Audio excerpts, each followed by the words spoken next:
여호와는 내게 복을 주시고 너를 지키시기를 원하며 여호와는 그 얼굴을 내게 비치사 은혜 베푸시기를 원하며 여호와는 그 얼굴을 내게로 향하여 드사 평강 주시기를 원하노라. 아멘. 창세기 1장과 2장에는 하나님께서 천지를 창조하시는 장면이 기록되어져 있습니다. 하나님께서 모든 것을 다 창조하시고 그리고 인류를 창조하셨어요.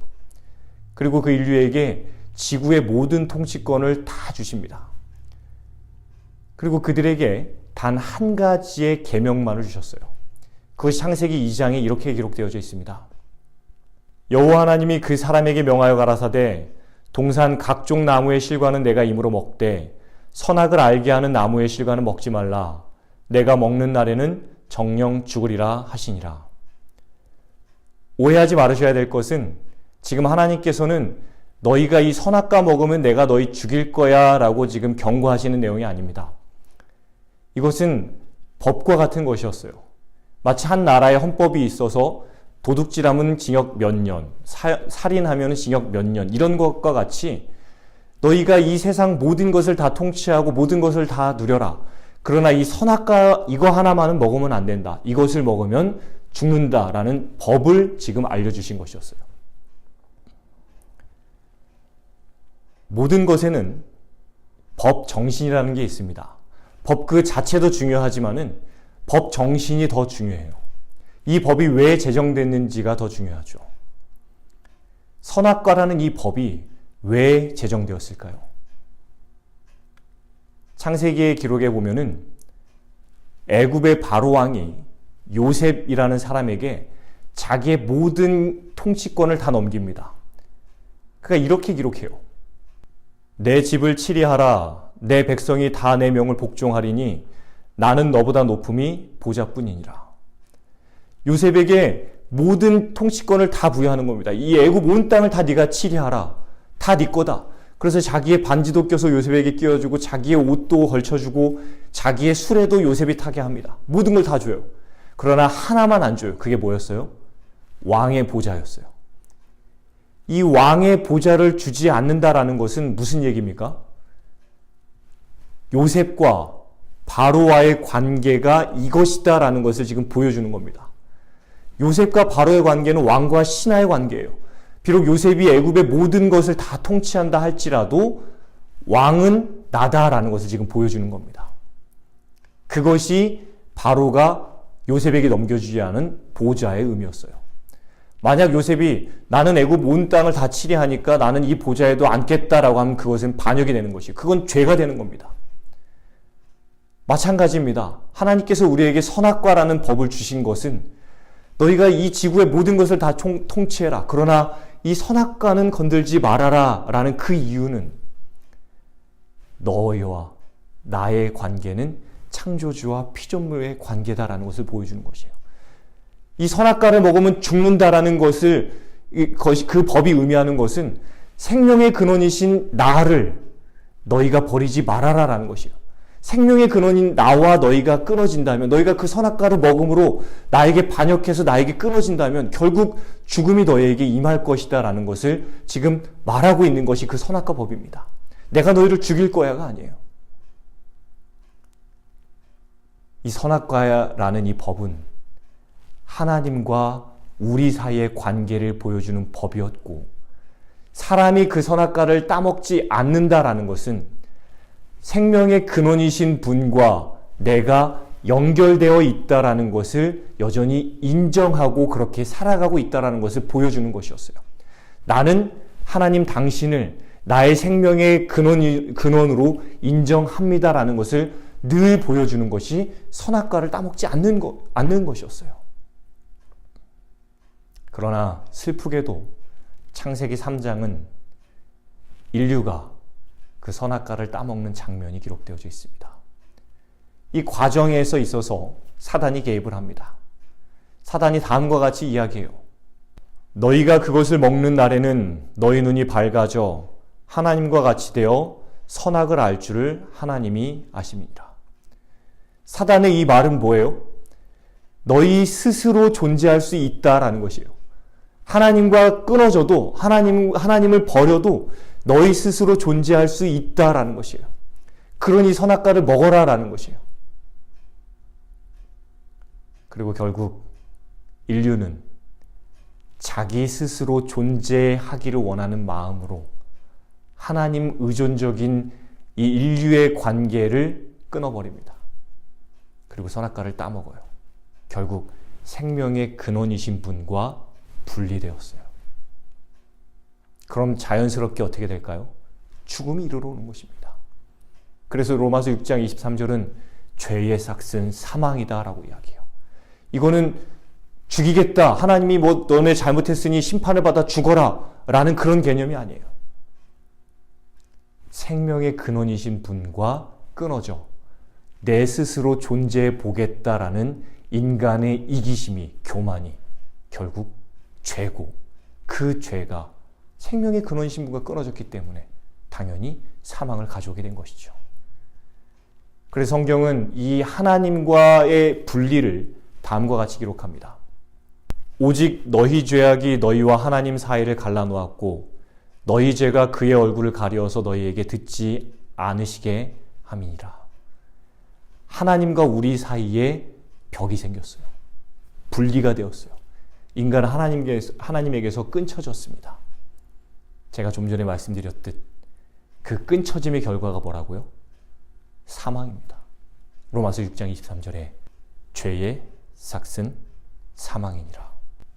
동서고금을 막론하고 이 죽음의 문제를 해결하기 위하여서 수많은 인간들이 노력하였습니다. 그러나 그 어떤 인간도 이 죽음의 문제를 해결하지 못했어요. 모든 사람은 다 죽습니다. 결국 우리는 외부의 도움이 필요한 존재들이에요. 우리 스스로는 이 사망의 문제를 결코 해결할 수 없어요. 그렇다면 누가 우리의 이 사망의 문제를 해결할 수 있을까라는 것입니다. 단순합니다. 누가 이 사망의 문제를 해결할 생명을 가지고 있느냐라는 것이에요. 누가 생명을 가지고 있을까요? 성경은 다음과 같이 이야기합니다. 내가 곧 길이요 진리요 생명이니 나로 말미암지 않고는 아버지께로 올 자가 없느니라. 우리의 생명이신 그리스도께서 나실 그때에 너희도 그와 함께 영광 중에 나타나리라. 이제는 우리 구주 예수 그리스도의 나타나심으로 말미암아 나타났으니 저는 사망을 패하시고 복음으로써 생명과 썩지 않을 것을 드러내신지라. 그 안에 생명이 있었으니 그 생명은 사람들의 빛이라. 이 구절 외에도 수많은 구절들이 예수 그리스도가 생명의 주인이다라고 이야기합니다. 그분께서 생명의 근원이시다라고 이야기해요. 그러니 우리의 도움은 어디서부터 올 수 있다고요? 생명을 가지신 자, 생명의 주인이신 예수 그리스도만이 우리의 죄의 문제를, 죽음의 문제를 해결할 수 있다라는 것이에요. 세상에 수많은 신들이 있는데 그 어떤 신도 내가 부활이요 내가 생명이다라고 말한 신이 없습니다. 오직 예수 그리스도만이 내가 생명의 주인이다라고 이야기해요. 그리고 그분은 말씀하시죠. 수고하고 무거운 짐진 자들아, 죄로 인해 두려움에 떨는 자들아, 죄의 무게로 사망의 무게로 힘든 자들아, 다 내게로 오라. 내가 너희를 쉬게 하리라. 이 말은 내가 너희의 문제를 해결해 주겠다라는 것이에요. 여러분 진짜 복음이 뭔지 아십니까? 그분께서 생명의 주인이시고 우리가 필요로 한 생명을 가지고 있다라는 것이 진짜 복음이 아니라 요한일서 4장 8절의 말씀인 하나님은 사랑이시라라는 그 말씀이 진짜 복음이에요. 여러분 내가 가난하다고 칩시다. 그리고 제가 돈이 없어서 굶어 죽고 있어요. 그런데 저 빌 게이츠는 아주 부자예요. 저 빌 게이츠가 부자라는 사실이, 즉 나한테 필요한 돈이 그 사람에게 있다라는 사실이 나에게 복음일까요? 아닐까요? 아니에요. 왜냐하면 그 사람은 나에게 필요한 돈을 가지고 있는 것은 맞지만 그 돈을 나에게 줄 생각이 전혀 없거든요. 그러니 그 사람이 그 돈을 가지고 있는 것 자체가 나에게 복음이 되지 못합니다. 나에게 그 사실이 진짜 복음이 되려면 그 사람이 나에게 돈을 주고자 싶어하는 마음이 가득하다. 나에게 돈을 주고 싶어 한다라고 했을 때에만 그 사실이 나에게 복음이 되는 것이에요. 마찬가지입니다. 하나님은 생명이시다. 그분께서 생명의 주인이시다라는 그 사실이 중요하긴 하지만 정말 중요한 것은, 정말 나에게 복음이 되는 것은 그분이 그 생명을 나에게 나누어 주기를 원한다라는 것이 정말 나에게 복음이 된다라는 것이에요. 뭐가 복음이라고요? 요한일서 4장 8절에 하나님은 사랑이심이라. 2010년 8월 5일 칠레의 한 광산이 무너졌습니다. 33명의 광부가 지상에서 700m 아래 지하에 고립되었습니다. 7만 톤의 돌이 그 입구를 막고 있었습니다. 남아있는 식량은 33명의 광부가 이틀만을 먹을 수 있는 식량만이 남아있었습니다. 외부의 도움만이 그들의 희망이었습니다. 외부의 도움 없이는 그들은 죽은 목숨이었어요. 비록 지금은 살아있으나 그들은 반드시 죽는 것이었어요. 외부의 도움만이 그들을 살릴 수 있었죠. 처음 며칠을 그들이 버텼습니다. 5일째 되던 날에 그들에게 드릴 소리가 들렸어요. 그들이 환호성을 질렀습니다. 지상에서 우리를 찾고 있다. 7일째 되던 날에 그들의 식량이 거의 다 떨어졌습니다. 몇 사람이 헛소리를 하기 시작했어요. 그리고 10일째 되던 날에 그들 중에 한 리더가 쓰러졌습니다. 그리고 13일째 되던 날에 그들에게는 참치캔 2개만이 남아 있었습니다. 그날 아침 드릴 소리가 그들에게 가까워졌어요. 그들이 막 소리를 질렀어요. 여기입니다, 여기입니다. 그러나 그 드릴 소리는 다시 멀어져 버렸습니다. 하루가 지나고 이틀이 지나고 다시 그 드릴 소리가 그들에게 가까워졌습니다. 14일째 되던 날 그들이 모든 것을 포기하고 그저 누워있는 그때에 드릴 소리가 바로 그들의 머리 위에서 들렸어요. 그리고 그들의 천정이 뚫렸습니다. 다시 지상과 연결된 것입니다. 그들은 살았어요. 지상이 그들을 찾아내었습니다. 그들이 이 한 2달 정도를 더 그곳에 있은 이후에 구출되었습니다. 그들이 구출되어서 그 33명이 수많은 인터뷰에 응했어요. 그리고 그 인터뷰할 때 그 33명의 광부가 한결같이 한 얘기가 있었습니다. 그것이 뭐였냐면 그들을 찾는 지상의 드릴 소리가 그들을 그곳에서 14일 동안에 생존할 수 있도록 하였다라는 것이었어요. 지상에서 그들을 찾는 끊임없는 노력이 그들에게 들렸기 때문에 그들은 희망의 끈을 놓지 않고 생존할 수 있었다라고 이야기했어요. 인간이 선악과를 따먹음으로 범죄한 이후에 하나님께서는 인류에게 내가 너희를 구하러 가겠다라고 창세기 3장 15절에 약속하세요. 내가 너희 대신 죽으러 갈게 라고 약속하세요. 그리고 그 다음 구절에 보면, 그 창세기 3장 21절에 보면은 다음과 같이 기록되어져 있습니다. 여호와 하나님이 아담과 그 아내를 위하여 가죽옷을 지어 입히시니라. 인간이 범죄하자마자 하나님의 내가 너희를 구하러 가겠다라는 하나님의 약속이 시작되었고, 그 다음에 인간이 그 죄악된 그 세상에서 그저 죽어가고 있는 것을 불쌍히 여기시고 하나님께서는 그 약속을 인간에게 계속 상기시켜 주시기 위하여서 당신의 드릴 소리를 시작하십니다. 그것이 창세기 3장 21절의 희생제도의 시작이에요. 내가 너희 대신 죽으러 가겠다라는 것이에요. 인간이 범죄하자마자 그들의 죄의 결과로 인한 수치를 하나님께서 가려주시기 위하여서 희생제도를 시작하십니다. 가죽옷을 지어 입히시는데 이 가죽옷을 지어 입히셨다라는 그 이면에는 누군가의 희생이 있었다라는 것이에요. 그 누군가의 희생으로 인간의 죄의 결과가 가려졌다라는 이야기입니다. 이것이 하나님의 드릴 소리였어요. 내가 너희를 구하러 가겠다. 내가 너희를 구하러 가고 있다라는 그 드릴 소리를 인간의 눈에 보여주도록, 인간의 귀에 들리도록 보여주시고 들려주신 것이 이 가죽옷인데, 그 가죽옷이 대표하는 것이 바로 이 희생제도였다라는 것이에요. 이 희생제도의 시작 이후로 수많은 인간들이 소위 희생제도를 믿는 그 믿음의 선조들이 이 희생제도에 동참합니다. 아벨이 어린 양을 잡아 번제함으로 희생제도에 동참해요. 아브라함이, 이삭이, 야곱이, 모세가, 그 수많은 믿음의 선조들이 이 희생제도에 동참합니다. 그들이 희생제도에 동참하면서 무엇을 상기하는 거예요? 하나님께서 나를 위하여 나 대신 죽으러 오겠다라는 그 약속을, 그 드릴 소리를 지금 계속 듣고 있는 겁니다. 그분께서 오실 것이다.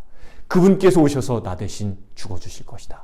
계속 그 이야기를 지금 상기하고 있는 겁니다. 그리고 마침내 우리 주님께서 이 땅에 2000년 전에 오셨을 때에 요한은 다음과 같이 이야기합니다. 보라, 세상 죄를 지고 가는 하나님의 어린 양이로다. 원래는 죄의 싹수로 인하여서 죽을 수밖에 없는 나 대신 죽은 그 희생제물을 예표하는 그 희생제물이었던 어린 양이 이 땅에 오신 것이에요. 요한은 그 사실을 알았어요. 그래서 보라, 세상 죄를 지고 가는 하나님의 어린 양이다 라고 하면서 예수 그리스도를 가리켰어요. 약속되었던 그분이 오셨다라는 것이에요. 그리고 예수님은 이 땅에 직접 오셔서 우리를 위하여서 희생당하십니다. 그것이 희생제도였어요. 그것이 하나님의 드릴 소리였습니다. 이 하나님의 드릴 소리가 더욱더 크게, 더욱더 분명하게 우리에게 들리게 하기 위하여서 하나님께서 마련하신 제도가 성소제도입니다. 이 성소제도를 통하여 하나님은 내가 너희를 지금 구하러 가고 있다라는 것을 더욱 크게 우리에게 알려주고 계시는 것이에요. 그러니 희망을 가져라. 그러니 죄에 지지 마라. 그러니 죄와 싸워라 라고 지금 계속적으로 이야기하고 있는 것이에요. 이것이 그 성소입니다. 성소는 크게 세 부분으로 나뉩니다. 성소의 뜰과 성소의 첫째 칸, 그리고 지성소. 성소의 입구는 동편에 있습니다. 이 성소에는 단 하나의 문만이 있습니다. 입구로 들어가면은 성소의 뜰이 있고, 이 성소의 뜰 오른쪽에는 제물을 잡는 곳이 있습니다. 그리고 그 성소의 뜰 정중앙에는 번제단이 있고요. 성소의 뜰에서 성소로 들어가는 입구 사이에는 물두멍이 있습니다. 그리고 성소의 휘장을 거치고 성소로 들어가면은 오른쪽에는 떡상이 있고, 그 맞은편에는 촛대가 있습니다. 그리고 정면에는 분향단이 있습니다. 그리고 그 분향단 뒤에 성소의 첫째 칸과 지성소를 가로막는 휘장이 하나 있고, 그 휘장을 거쳐서 지성소 거친 그 뒤에 있는 그 지성소에는 하나님의 십계명을 담아놓은 법궤가 있습니다. 그리고 그 법궤에는 훗날 아론의 쌍난 지팡이와 만나를 함께 담아두었습니다.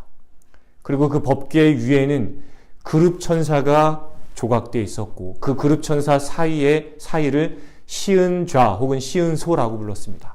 그리고 그 시은소 사이에는 하나님의 임재를 나타내는 영광이 끊임없이 거기서 비치고 있었어요. 하나님께서 거기 계시다라는 것을 나타내는 영광이었습니다.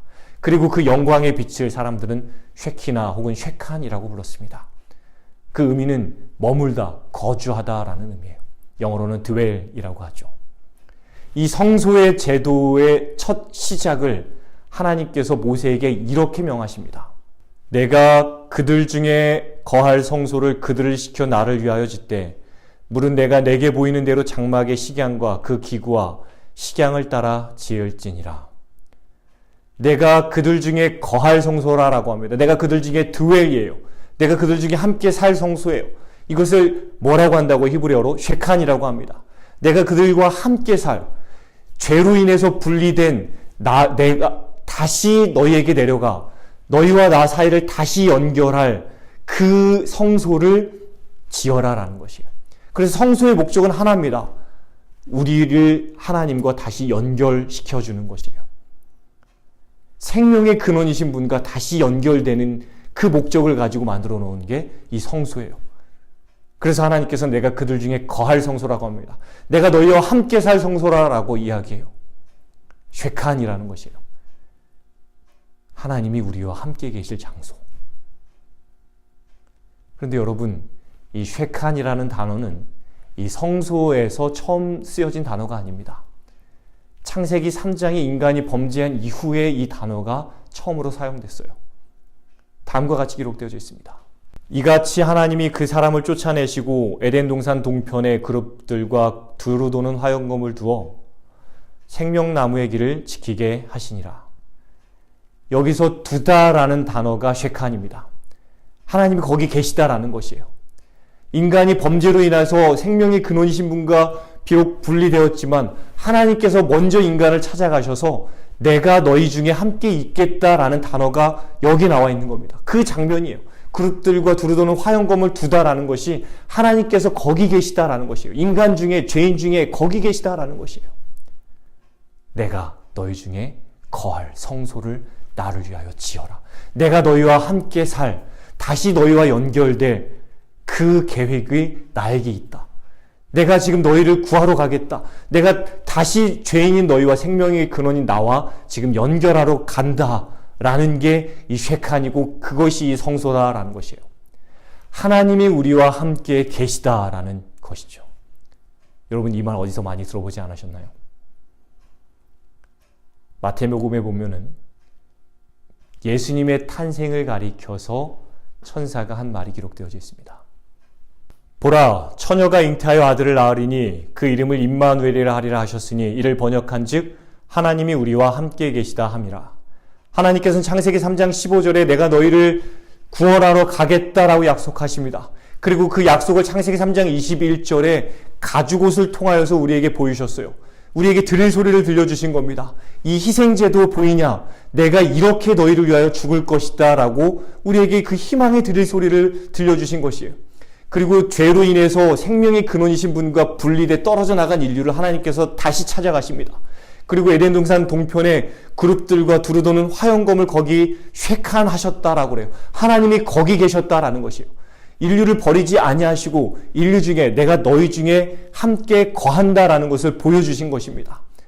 그리고 그것을 성경의 수많은 구약 성경들이 상징하고 표상합니다. 하나님이 우리와 함께 계시다. 하나님이 우리와 함께 계시다. 그분이 우리 대신 죽으실 것이다 라는 것을 계속적으로 끊임없이 우리에게 들려주십니다. 그리고 마침내 예수 그리스도께서 이 땅에 탄생하심으로 그 임마누엘의 하나님이 실체로 우리 중에 거하셨다. 그리고 그분께서 약속하신 대로 우리를 위하여 십자가에서 달려 돌아가셨다라는 것을 우리에게 보여주신 것이 쉐칸입니다. 임마누엘이에요. 우리 사랑하는 새벽 성서학교 학생 여러분, 성경은 우리에게 다음과 같이 말합니다. 인자에 온 것은 잃어버린 자를 찾아 구원하려 함이니라. 하늘이 우리를 찾아내었습니다. 죄악의 구렁텅이에 갇혀서 우리 힘으로는 결코 이 사망의 문제를, 죄의 문제를 해결할 수 없는 우리를 불쌍히 여기셔서 하늘이 우리를 찾아내셨어요. 그분께서 이 땅에 오셨습니다. 그분께서 이 죄의 모든 것을 다 젖히시고 그분께서 이 드릴로, 예수 그리스도라는 드릴로 이 죄를 뚫고 우리와 다시 연결되셨습니다. 이제 우리는 하늘과 다시 연결되었어요. 우리는 구원을 받을 수 있게 되었습니다. 십자가에서 그분은 우리를 위한 구원을 마련해 두셨어요. 그러나 여러분, 아직 우리는 지상으로 올라가지 못하였습니다. 아직 우리는 이 죄의 모든 문제가 해결되고 하늘로 올라가지 못하였어요. 아직 우리는 이 하늘로 올라갈 일이 남아 있는 것입니다. 이 성소는 우리가 어떻게 하늘로 올라갈 수 있는지, 어떻게 이 죄의 모든 문제가 해결되고 하늘로 올라가는 여정을 갈 수 있는지를 보여주는 것이 이 성소입니다. 하나님께서는 이 모든 여정을 성소를 통하여서 아주 세세하게 우리에게 보여주셨어요. 이제 우리가 앞으로 이 하늘로 올라가는 여정을 성소를 통하여 살펴보고자 합니다. 바라기는 임마누엘의 하나님, 지금도 여전히 우리와 함께 계시는 이 하나님을 믿게 되기를 바랍니다. 지금도 하나님은 우리를 찾아오십니다.